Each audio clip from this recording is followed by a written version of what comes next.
রাজনীতি ইসলামী ছাত্র শিবিরে চলে না, কোনো ভাইয়ের রাজনীতি, কোনো দাদার রাজনীতি, চাচার রাজনীতি ইসলামী ছাত্র শিবিরে চলে না। বিধায় এই সংগঠনটা এত পরিশীলিত এবং এটা থাকবে কিয়ামত পর্যন্ত ইনশাআল্লাহ। এক ভাই প্রশ্ন করছেন, বাংলাদেশ ইসলামী ছাত্র শিবির সমস্ত কর্মকাণ্ড আয়োজনগুলো আমার খুব ভালো লাগে, কিন্তু এই সঠিকভাবে সম্পূর্ণ করতে অর্থের প্রয়োজন হয়। অর্থের বিষয়টা আমরা বলছি, আমাদের অর্থের আয়ের সোর্স হচ্ছে, আমাদের সংবিধানে বলা আছে, এক হচ্ছে আমাদের শুভাকাঙ্ক্ষীদের আয়, অর্থাৎ ইসলামী ছাত্র শিবির 48 বছর ধরে প্রতিষ্ঠা লগ্ন থেকে যত ভাইদের বিদায় দিয়েছে, আনপ্রোডাক্টিভ জিনিস তো আর ছাত্র শিবির বিদায় দেয় না। ছাত্র শিবির যা বিদায় দেয় তার যথাযথ মানুষ বিদায় দেয়, গাঁজাখোর, সিগারেটখোর, অ্যাডিক্টেড, এরকম মানুষ বিদায় দেয় না।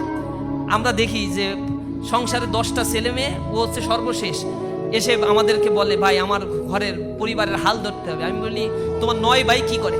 বলে, ভাই এগুলা তো ওরকমভাবে ইসলাম শেখে নাই, গড়ে ওঠে নাই, আমাকে তো শিখাইছেন, মায়ের প্রতি আমার লায়াবিলিটি আছে, বাবা মাকে আমার দেখতে হবে। চোখ থেকে পানি পড়ে যায়। আহারে, এই সমাজ ব্যবস্থা তাদেরকে টাকা দিল কিন্তু আসল ফিলোসফিটা বুঝাইতে পারলো না। তা আমরা ইসলামী ছাত্র শিবির যে মানুষগুলোকে তৈরি করি, এই মানুষগুলো এই ছাত্র শিবির থেকে যা নেয়, সবাই শুধু দেয়, ছাত্র শিবির থেকে মানে এখানে আসার পরে সব কিছু ত্যাগ করে এই সংগঠনটা তাকে করতে হয়, টাকা দিতে হয়, সময় দিতে হয়, নিজেকে তৈরি করতে হয়। ছাত্র শিবির তো কোনো বিল্ডিং না যে এখানে কোনো কিছু জমা করে রাখা যাবে, এটা হচ্ছে একটা মানুষের combination of some sorts of people. এই মানুষগুলোকে ইসলামী ছাত্র শিবির দক্ষতা সম্পন্ন করে গড়ে তোলে, কম্পিউটার স্কিল, ভাষাগত দক্ষতা, একাডেমিক এক্সিলেন্সি, এই সব কিছু দিয়ে রেজাল্টের প্রতি আমরা প্রতি মাসে তদারকি করি। লেখাপড়া করছো কিনা, রিপোর্ট পেশ করো, কয় ঘন্টা পড়ছো, কয় ঘন্টা পড়া উচিত। সিনিয়র ভাইয়েরা জুনিয়র ভাইদেরকে তদারকি করে। বিদেশে হায়ার স্টাডি করতে যাবা, আলহামদুলিল্লাহ পৃথিবীর সব দেশে ইসলামী ছাত্র শিবিরের ভাইয়েরা এখন হাজার হাজার ভাইয়েরা, লক্ষ লক্ষ ভাইয়েরা এখন হায়ার স্টাডি করছে, বিভিন্ন ইউনিভার্সিটিতে প্রফেসরের দায়িত্ব, বড় বড় প্রতিষ্ঠানগুলোতে জব করছে। তারা সংগঠনের প্রতি লায়াবল থাকে।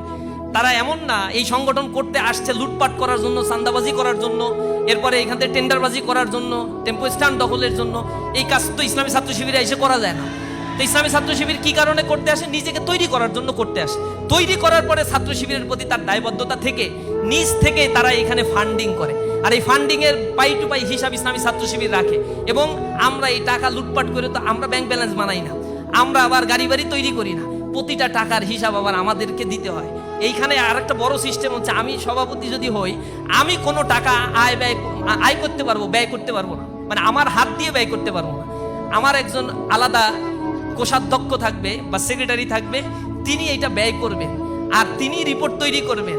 একা একা কোনো কিছুই করার সুযোগ নাই। সব ক্ষমতা আমার আছে ব্যয় করার, কিন্তু অর্ডার দেওয়ার ক্ষমতা আছে, হাত দিয়ে খরচ করার কোনো সুযোগ নেই। আবার যার হাতে টাকা থাকে, সিস্টেমটা হচ্ছে সে নিজের মতো করে কোনো খরচও করতে পারবে না, অর্ডারও দিতে পারবে না। অর্ডার